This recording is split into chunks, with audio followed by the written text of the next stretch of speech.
एक बार फिर से हम लोग शुरू करते हैं। सामाजिक विज्ञान के अंतर्गत जो पहला पाठ चल रहा है राष्ट्रवाद का उदय, उसी के अंतर्गत ये छठा पाठ है जिसका नाम है राष्ट्रवाद और साम्राज्यवाद।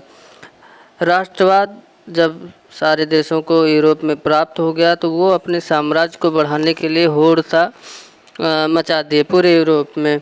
और हुआ क्या कि 19वीं सदी की अंतिम चौथाई तक राष्ट्रवाद का वह आदर्शवादी, उदारवादी, जनतांत्रिक स्वभाव नहीं रहा जो सदी के प्रथम भाग में था।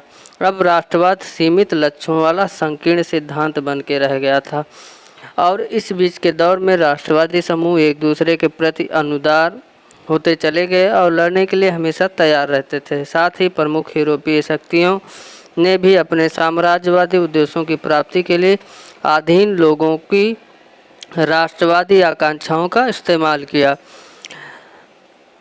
1871 के बाद यूरोप में गंभीर राष्ट्रवादी तनाव का स्रोत बल्कन क्षेत्र में था। इस क्षेत्र में भौगोलिक और जातीय विभिन्नता थी। इसमें आधुनिक रोमानिया, बुल्गारिया, अल्बेनिया, यूनान, मासिडोनिया, क्रोएशिया, बेसिनिया, हर्जेगोविना और स्लोवेनिया, सर्बिया और मोंटेनीग्रो शामिल थे। क्षेत्र के निवासियों को आमतौर पर स्लाव पुकारा जाता था जो वहाँ के निवासी थे। बल्कन क्षेत्र का एक बड़ा हिस्सा ऑटोमन साम्राज्य के नियंत्रण में था। बल्कन क्षेत्र में रोमानी राष्ट्रवाद के विचारों के फैलने और ऑटोमन साम्राज्य के विघटन से स्थिति काफ़ी विस्फोटक हो गई और 19वीं सदी में ऑटोमन साम्राज्य ने आधुनिकीकरण और आंतरिक सुधारों के जरिए मजबूत बनना चाहा, किंतु इसमें इसे बहुत कम सफलता मिली और एक के बाद एक उसके अधीन यूरोपीय राष्ट्रीयताएं उसके चंगुल से निकलकर स्वतंत्रता की घोषणा करने लगी। यानी जितने भी उस समय ऑटोमन साम्राज्य के अंतर्गत जो भू क्षेत्र था या जिस पर उसका अधिकार था, वो क्षेत्र अलग अलग होकर अपने आप को स्वतंत्र घोषित करने लगे, जिससे उसकी हालत काफ़ी खराब हो गई। बल्कन लोगों ने आज़ादी या राजनीतिक अधिकारों के अपने दावों को राष्ट्रीयता के आधार दिया और उन्होंने इतिहास का इस्तेमाल यह साबित करने के लिए किया कि वह कभी स्वतंत्र थे, किंतु तत्पश्चात विदेशी शक्तियों ने उन्हें अधीन कर लिया। अतः बल्कन क्षेत्र के विद्रोही राष्ट्रीय समूहों ने अपने संघर्षों को लंबे समय से खोई आज़ादी को वापस पाने के प्रयासों के रूप में देखा। जैसे जैसे विभिन्न स्लाव राष्ट्रीय समूहों ने अपनी पहचान और स्वतंत्रता की परिभाषा तय करने की कोशिश की, बल्कन क्षेत्र गहरे टकराव का क्षेत्र बन गए। बल्कन राज्य एक दूसरे से भारी ईर्ष्या करते थे। हर एक राज्य अपने लिए ज़्यादा से ज़्यादा इलाका हथियाने की उम्मीद रखता था। परिस्थितियां और अधिक जटिल इसलिए हो गई क्योंकि बल्कन क्षेत्र में बड़ी शक्तियों के बीच प्रतिस्पर्धा होने लगी। इस समय यूरोपीय शक्तियों के बीच व्यापार और उपनिवेश के साथ नौसैनिक और सैन्य ताकत के लिए गहरी प्रतिस्पर्धा भी थी। उपनिवेश वह जो विकसित राष्ट्र या आधुनिकीकरण वाले राष्ट्र थे, वह अपने सामानों के लिए बहुत सारे क्षेत्रों को या बहुत सारे देशों में जाते थे और अपना उपनिवेश स्थापित करते थे और अपने बने हुए सामानों को वहां ले जाकर बेचते थे। बल्कन समय से आगे बढ़ी, उसमें यह प्रतिस्पर्धाएं खुलकर सामने आई। रूस, जर्मनी, इंग्लैंड, ऑस्ट्रो हंगरी की हर ताकत बल्कन के अन्य शक्तियों को पकड़ को कमज़ोर करके क्षेत्र में अपने प्रभाव को बढ़ाना चाहती थी। इससे इस इलाके में कई युद्ध हुए और अंततः प्रथम विश्व युद्ध की शुरुआत हुई। और प्रथम विश्व युद्ध की शुरुआत में सबसे महत्वपूर्ण भूमिका निभाया किसने? ब्रिटेन ने। यहाँ आपको ब्रिटेन का एक चित्र दिखाया जा रहा है जिसको आप देख करके समझ सकते हैं कि इसमें किस प्रकार से यहाँ पर फ्रीडम फ्रीडम करके लिखा गया है। फ्रीडम का मतलब आज़ादी होता है और ये कुछ देवदूत हैं जो आज़ादी का प्रतीक या झंडा लिए ऊपर लगे हुए हैं। और इस चित्र को हम लोग समझ रहे हैं क्या? ब्रिटिश साम्राज्य का यशगान करता एक मानचित्र। यह एक चित्र है जिसके द्वारा ब्रिटिश साम्राज्य का यशगान का मतलब उसके बारे में बता रहा है कि उस समय ब्रिटेन की स्थिति क्या थी जब विस्तारवादी क्षेत्र या राष्ट्रवाद छिड़ा हुआ था।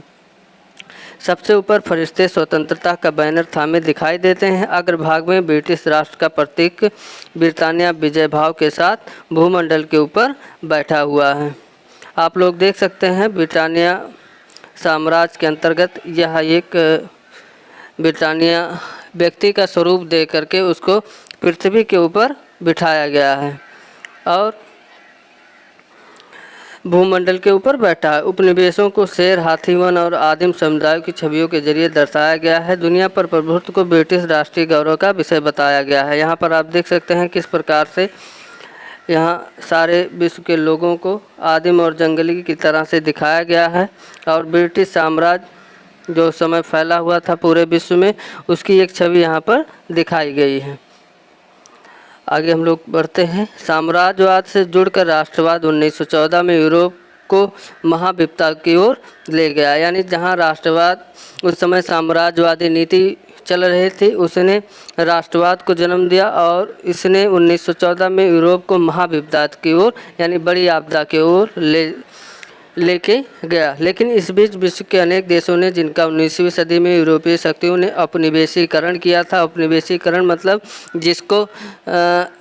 जिसको सुरक्षित किया था कि मैं अपना व्यापार या अपने सामानों को ले जा करके वहाँ पर बेचूंगा, साम्राज्यवादी प्रभुत्व का विरोध करने लगे। हर तरफ जो साम्राज्य विरोधी आंदोलन विकसित हुए, इस अर्थ में राष्ट्रवादी थे कि वह सभी स्वतंत्र राष्ट्र राज्य का निर्माण करने के लिए संघर्ष कर रहे थे।